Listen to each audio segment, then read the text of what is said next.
Well, I'm sure you know how important manicured lawns and pruned shrubs are for creating the outdoor living spaces of your dreams. You may not fully understand how equally important it is to properly and routinely fertilize them to keep those dreams alive.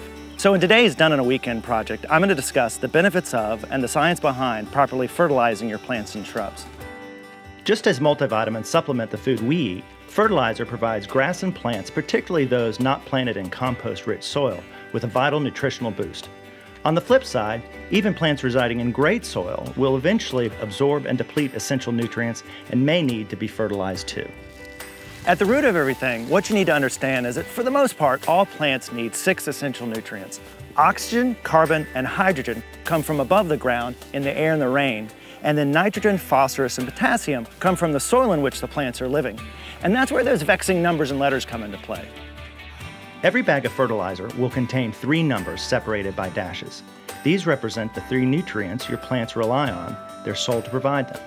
Nitrogen, N, phosphorus, P, and potassium, K. Always in that order, by the way. Not wanting to bore you with too much chemistry lingo, simply know that the bigger the number, the more of that element or nutrient there is.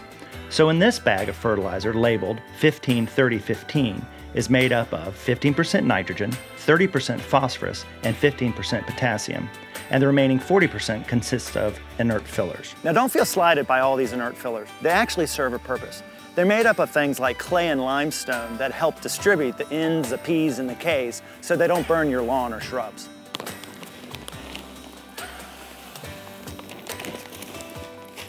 So now that you understand what all these letters and numbers stand for, I'm going to give you a quick rundown as to why all these nutrients are important for your plant's health. Nitrogen fosters leaf and vegetation development. Phosphorus aids in root development and is responsible for flower and fruit production. And potassium helps roots regulate water and move nutrients to plant cells properly, as well as promotes disease resistance. Now all of this may make sense to many of you, but some of you may be still overwhelmed by the dizzying array of fertilizers there are to choose from. But it's really not that complicated.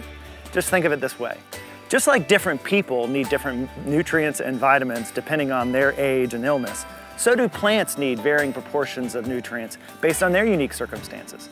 So with that in mind, opt for an all-purpose fertilizer, those with equal parts N, P, and K, if overall plant growth is your primary objective. Choose a fertilizer with a higher first number or nitrogen proportion to promote lush green growth. Most all grass fertilizers will have a greater percentage of nitrogen.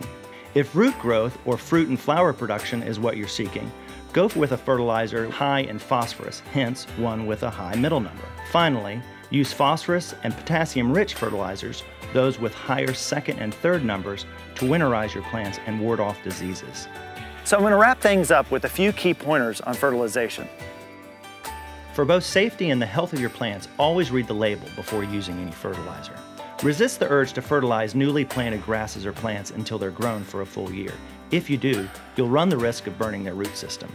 More is not better where fertilizing your plants are concerned. Over-fertilization will lead to burnt root systems and possible soil toxicity. Always distribute granular fertilizer at the plant's root zone. This area is also where water generally drops from the outer leaves and will direct the fertilizer where it's needed most, its roots. Always water dry fertilizer in. This will activate the fertilizer as well as mitigate root burn. Finally, fertilize perennials and vegetables in early spring, just before or as new shoots begin emerging. Lawns, trees, and shrubs should be fertilized in early spring, then again in early fall. And annuals like to be nourished in their respective growing seasons. So I hope this video has helped demystify fertilizers and will help you choose and use those fertilizers that are best suited for your yard. If you need more pointers on fertilizing your lawn, check out Exmark's blog. And as always, please visit us at wearexmark.com for more Done-in-a-Weekend project ideas.